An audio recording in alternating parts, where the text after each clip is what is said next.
So, Jonathan, what is home for you? Where is home for you? Where is home for me? Actually, I would have to say that I'm homeless. Homeless. What do you mean homeless?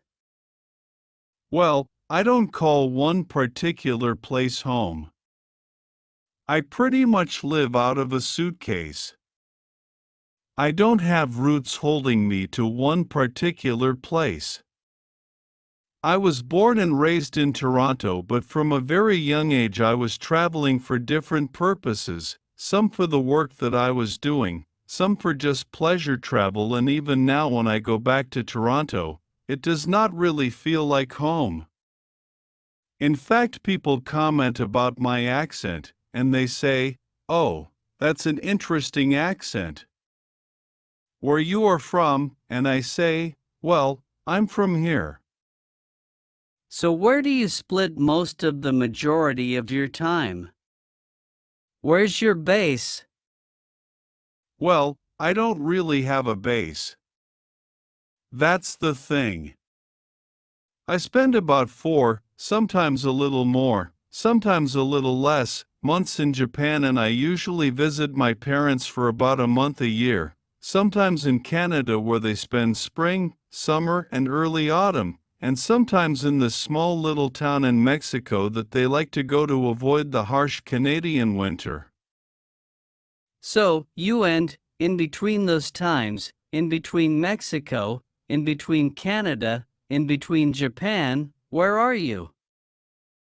Wherever I sort of feel like going. Now I don't draw the kind of salary that allows me to live a glamorous lifestyle and travel around the world with the jet set, but I can certainly go and spend several months a year in different destinations, living a very basic existence but having enough time to be able to travel around and stay in simple accommodation, go out and hit the bars at night, talk to the people I meet in those different areas. At different times I have different interests. So that sounds like a pretty exciting, pretty fun life. Do you ever get tired of it? I think that it's the kind of life that does not appeal to everyone, and some people think I have this wonderful, fantastic life all the time. Sometimes, I would like to work a little bit more.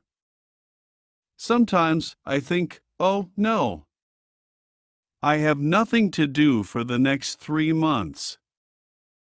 Except for travel. Yes. And as of now, this work that I am about to do finishes in a couple of days, and people have asked me, where am I going afterwards? And my honest answer is I don't know. I literally have no idea where I am going to be 4 or 5 days from now, and I have no idea what I shall be doing for the next 3 months until I need to be back in Japan for work 3 months from now. Well, good luck on your next trip. Thank you.